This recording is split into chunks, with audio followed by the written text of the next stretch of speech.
This is the MACD indicator that I use every day. What I've done is I've made it come alive and shown actual plots that you can use to give you some potential insight into trend direction and momentum. If you want to see how it works or want to know where you can get it, stay tuned, and I got you.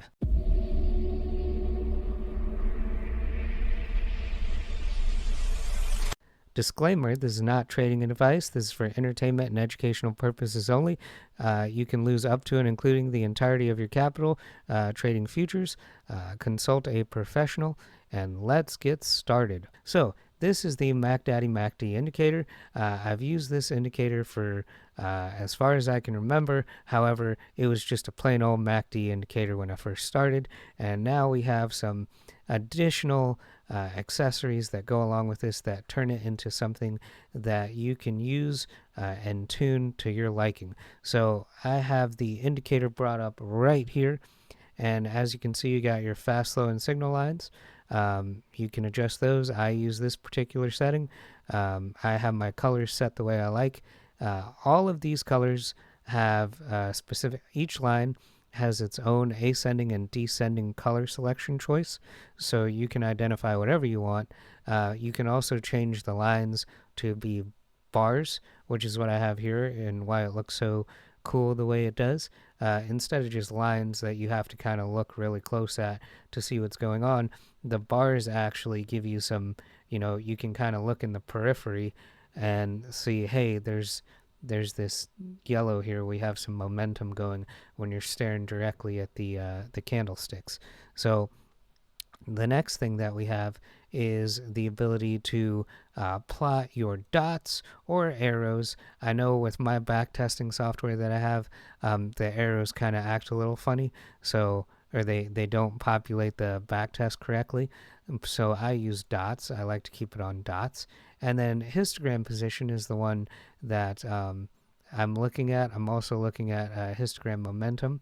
But this particular section right here, you can customize the mode that you want to populate on your chart.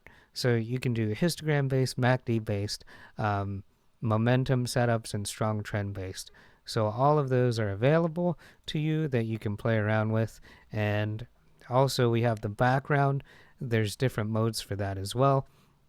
MACD based, crossover based, and trend aligned. So you're going to get a variation of color backgrounds for those, and you can change the color and opacity percent of your indicator. So once we get down there, like I said previously, you can change this to bar and match data series.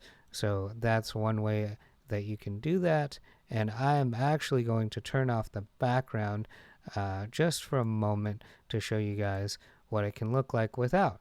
So as you can see here, we have red dots that show trend change based on histogram position.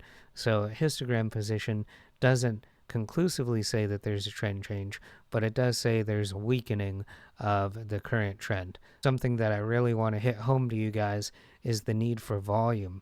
So whenever you do something and commit to something, it's nice to have had volume within the last couple bars that are above the 20 period simple moving average of volume throughout that particular instrument, because that volume allows you to have a little bit more confidence in the fact that you are moving in a particular direction with the overall trend that's coming downward at this time, because the trend currently on a larger time scale is down in this particular day, and we keep hitting lower highs, lower highs, lower highs.